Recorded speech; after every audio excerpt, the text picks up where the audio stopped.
In this lecture, we're going to see how you can debug your C++ application. And debugging is the process of running your program through another program called the debugger, which is going to have the ability to freeze execution at some point in your application. And from that point, you will have the ability to move forward instruction by instruction, really seeing how your program executes. Let's make this a little bit clear.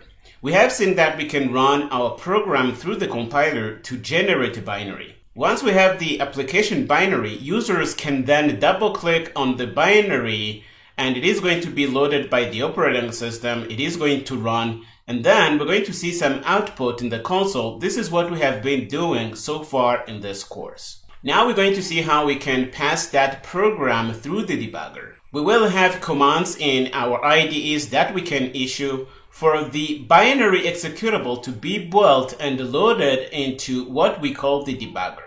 And the debugger is a program which has the ability to load a representation of our source file and freeze execution at some points. For example, we can freeze our program at line 87 here, and from that point on, run it instruction by instruction, watching how variables come to life and die as functions get called.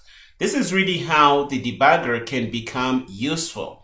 You can watch your program call functions. You can see activation records pushed to the top of the stack. Once the activation record is to the top of the stack, you can see the variables come alive. You can really see a lot of details about how your program is going to run. And in the next few lectures, we're going to see how we can use the debugger through a few IDEs that we had a chance to look at in this course. We're going to see how you can use a debugger from Visual Studio Code, and this is going to connect to two tools that we have been using so far. We're going to use the debugging tools from GCC and the debugging tools that come from the compiler from Microsoft. And we're going to see how we can use all those tools from Visual Studio Code. After that, we're going to see how we can debug our application from the CodeLight IDE. Again, this is going to be using the debugging tools that come with the GCC compiler. After that, we're going to see how we can do the same using the Microsoft Visual Studio IDE. And this is going to be using the debugging tools coming with this IDE, and that's going to be the compiler from Microsoft. I would encourage you to watch all the videos for all these IDEs, because this is going to give you a general overview of the tools that are out there, and you're going to have an experience at using them, and you won't be surprised when you get to use them in your career as a C++ developer. Once we start debugging in whatever IDE we choose, we're going to have an interface which is going to look somewhat like this. We're going to be able to set up points where we want to freeze execution, and those are going to be called breakpoints in C++ terminology.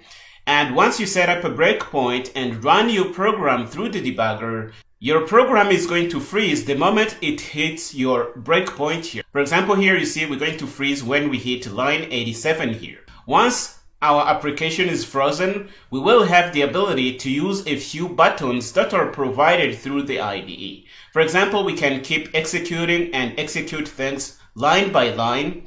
We can move and jump into functions. For example, if we hit this line here to call the adjust function, we can step into this function, and we can use a button like this to step into a function. We will have many other buttons that we can use, but the most important ones are the one to move to the next instruction, to step into a function, to step out of a function, and if you want, you can use this red button here, for example, to stop debugging altogether, or you can use this little guy here and restart your debugging session. While debugging our program, we will also have the ability to watch the local variables in our functions and see how they become alive and die. We will be able to watch the call stack and see how functions come on top and be popped off the stack when they die. We will also be able to set up what we call watches, which is a mechanism we have to check for expressions. We can write an expression and see how the expression changes as our program runs. This is a really fun subject, and I can't wait to get started in the next lecture and show you how we can do these things in Visual Studio Code. Go ahead and finish up here and meet me in the next lecture.